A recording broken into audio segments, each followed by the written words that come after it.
we are going to learn about reproduction in animals. All living organisms born, grow and die after completing their lifetime. And these living organisms have different lifespans.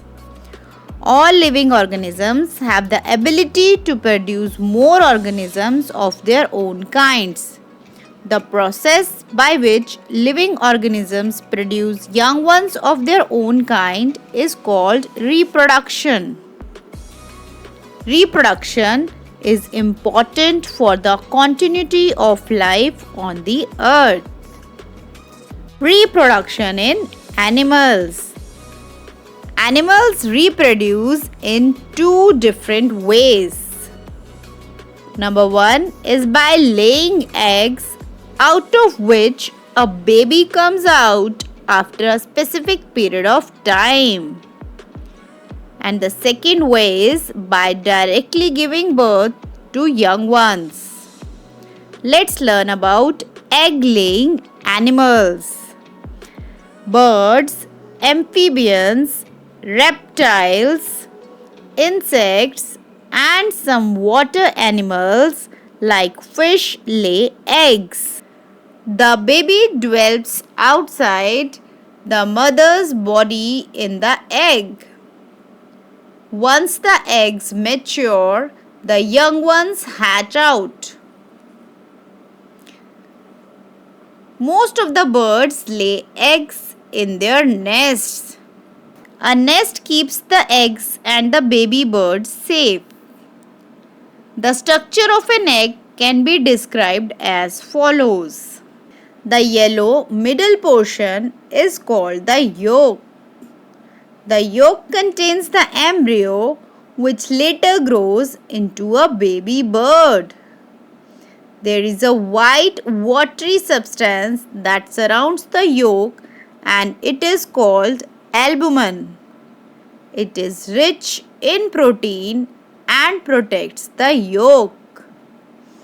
A bird's egg has a hard shell to protect the chick growing inside.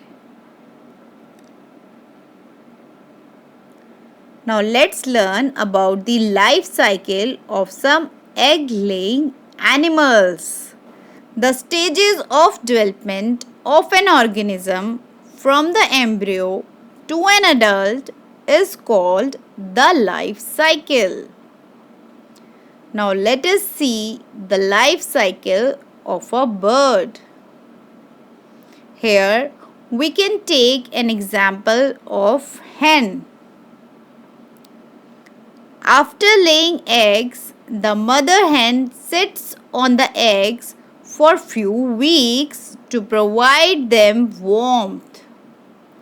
This period is called the incubation period. When the baby birds get fully developed, they break the eggshell and come out. This process is called hatching. Incubation period of hen is 21 days. Now let's see life cycle of an insect. Here we are taking example of butterfly. A butterfly lays hundreds of eggs at a time. The eggs hatch into young ones. They are called caterpillars. The caterpillar looks quite different from a butterfly. After a few days, the caterpillar builds a cocoon around itself to form the pupa. During this period, it sheds its skin several times. This is called molting. After a few days, adult butterfly comes out from the cocoon. Now let's see life cycle of an amphibian. Here we are taking an example of frog. A female frog lays a cluster of eggs in a safe place in the water. The cluster of eggs is called spawn. The baby frogs come out of the eggs in about 3 weeks. They are called tadpoles. They look like tiny fish and breathe through gills. Later, the tadpoles lose their tails and develop legs. After a period of time, they become adult frogs. Now let's see life cycle of a fish. A fish lays thousands of eggs at one time in water. The eggs of fish do not have shells. Only a few of them develop into baby fish.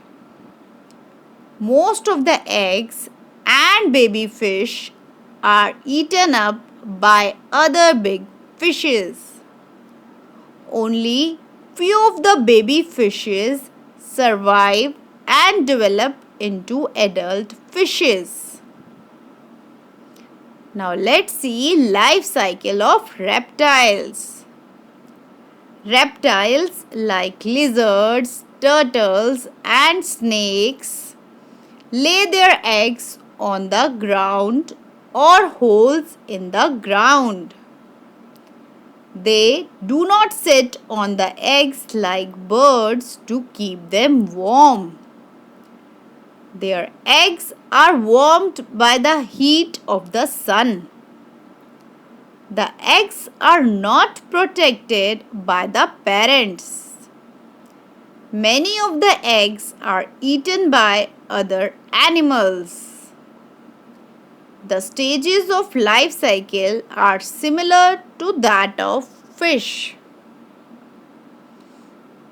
Now let's see the reproduction in animals that give birth to babies. Animals like cow, cat, dog, elephant, giraffe, deer, zebra, monkey, kangaroo, etc. reproduce by giving birth to babies. Such animals are called mammals. Their babies feed on mother's milk.